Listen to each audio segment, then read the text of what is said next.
বিসমিল্লাহ রহমান রহিম। আসসালামু আলাইকুম। এটা কি জানেন? কাঁঠালের কুপ্তাকারি। এটা প্লেন ভাত, পোলাও ভাত, রুটি, পরোটা সব কিছুর সাথেই খেতে পারবেন। আর এই রেসিপিটা কিভাবে তৈরি করেছি সেটাই আজকে আমি আপনাদের সাথে শেয়ার করব।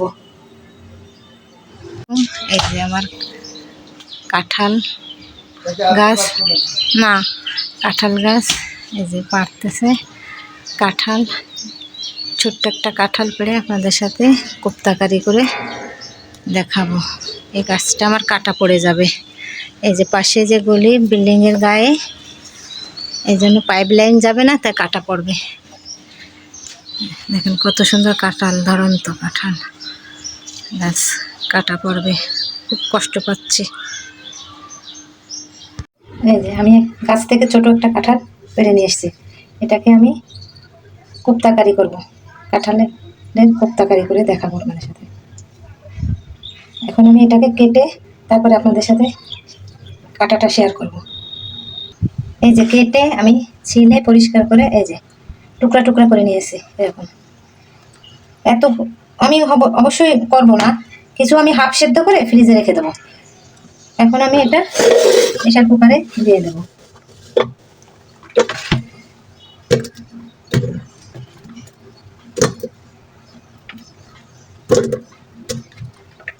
অর্ধেকটা দিয়ে দেবো আর বাকি অর্ধেকটা রেখে দেবো। এবার আমি পানি দিয়ে দেবো সেদ্ধ হওয়ার জন্য।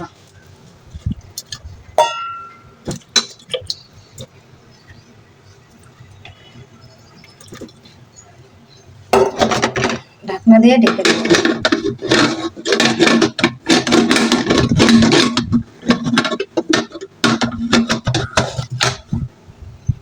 এটা আমি সেদ্ধ হতে দিয়ে দেবো। আমার এই চোখটা সেদ্ধ হয়ে গেছে, দেখি তো কেমন সেদ্ধ হয়েছে। হ্যাঁ, সেদ্ধ হয়ে গেছে। এবার আমি একটা পাত্র নিয়ে নেব।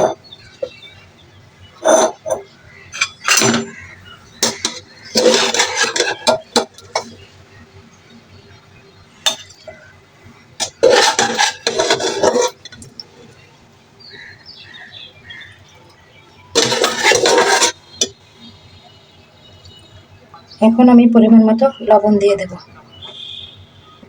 হলুদের গুঁড়া দিয়ে দেব, ঝালের গুঁড়া দিয়ে দেব। বেশি ঝালের গুঁড়া দেব না, কারণ এটা আমি কোরমা রান্না হবে তো। ধনে জিরা গুঁড়ো একসাথে দিয়ে দেব। এই যে শাহি মশলা 1 চামচ, শাহি মশলার গুঁড়া 1 চামচ দিয়ে দেব। এতে আছে জিরা, তেজপাতা, দারুচিনি, এলাচ, স্টার, জয়ফল, জয়ত্রী, শাহজিরা, শাহমরিচ, এগুলো দিয়ে আমি একটা মশলা করেছি নিজের হাতে, সেটা দিয়ে দিলাম। এতে একটু রসুন বাটা দিয়ে দেব। এবার আমি ভালো করে মেখে নেব।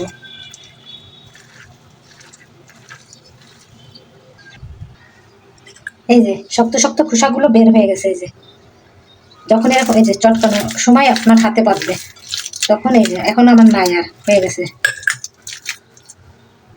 এখন আমি এই বেসন দিয়ে দেবো।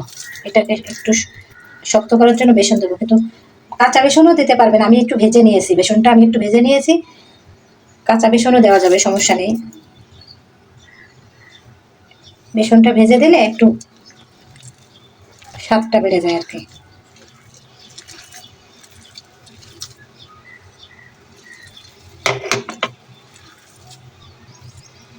সবটুকু বেসন আমার লেগে গেল। এই বেসনের একটু সেন্ট ভেজে দিলে একটু সেন্টটা ভালো। এবার আমি একটা প্লেটে এরকম একটু তেল মেখে নিয়েছি।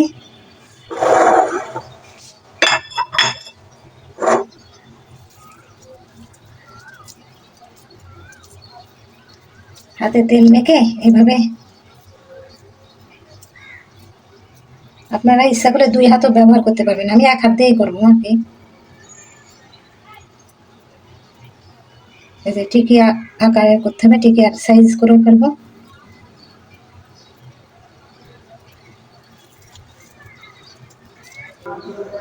এরকম আবার যখন এরকম বানালে হাতে যদি খোসা দুই একটা থাকে বের করে ফেলতে হবে, নাহলে একটু শক্ত শক্ত তো খারাপ লাগবে খেতে। একটা দুইটা যদি থাকে হাতে বেঁধে বের হয়ে গেছে বানানো। এখন আমি ভেজে নেব। এবার আমি ছেড়ে দেবো এক এক করে।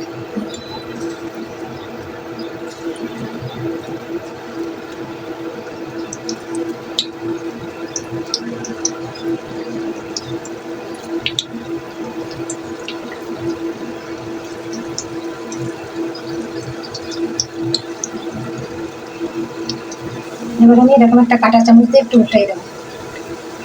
উল্টিয়ে দিচ্ছে এতে।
এখন আমি তেল দিয়ে দেবো।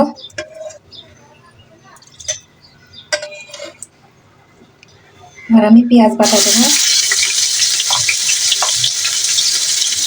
1 টেবিল চামচ পেঁয়াজ বাটা দিয়েছি।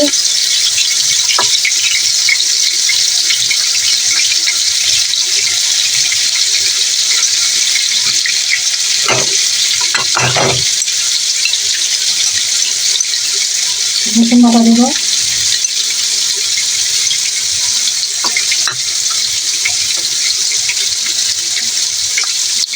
আদা বাটা দেবো।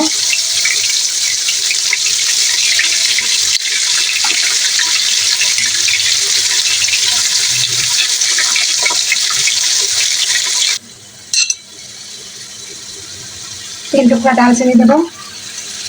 4 টুকরা এলাচ আমি ছেঁচে রেখেছি সেটা দিয়ে দেবো। 4-5 টুকরা কাঁচা মরিচ কেটে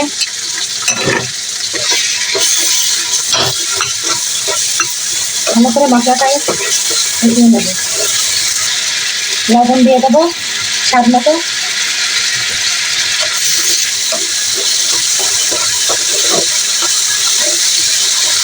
এবার আমি বাদাম বাটা দিয়ে দেবো।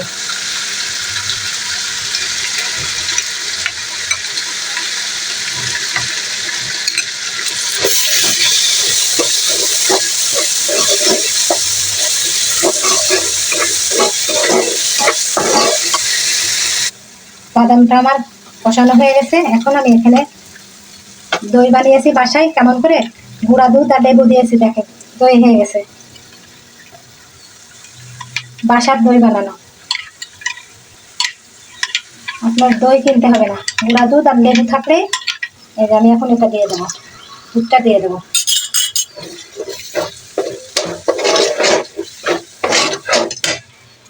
এবার পরিমাণ মতো পানি দিয়ে দেবো।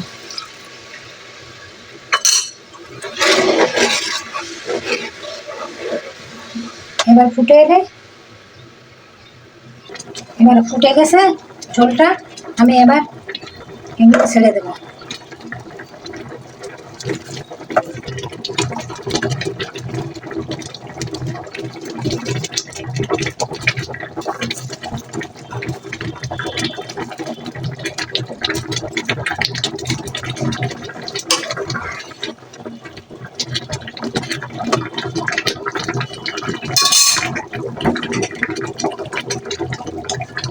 ঢাকনা দিয়ে ঢেকে দেবো। একটু শাহি মশলার গুঁড়া ছিটিয়ে দেবো।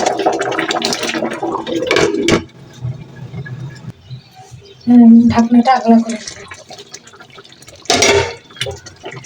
একটু চিনি ছিটিয়ে দেবো, কুরমা যেহেতু কারি কোপ্তা, এতে একটু চিনি দিতে হবে। চিনিটা দিয়ে দিলাম।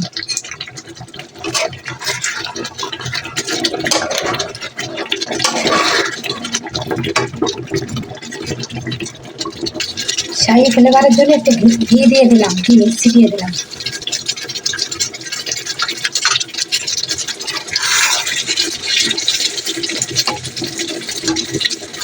হয়ে গেল আমার এঁচোড়ের কোপ্তা কারি। এত সুন্দর এই রেসিপিটা আপনারা রান্না করে খাবেন। এটা প্লেন ভাত, পোলাও ভাতের সাথে খেতে পারবেন, সব কিছুর সাথে। এইভাবে রান্না করে একবার ট্রাই করে দেখবেন। আল্লাহ হাফেজ।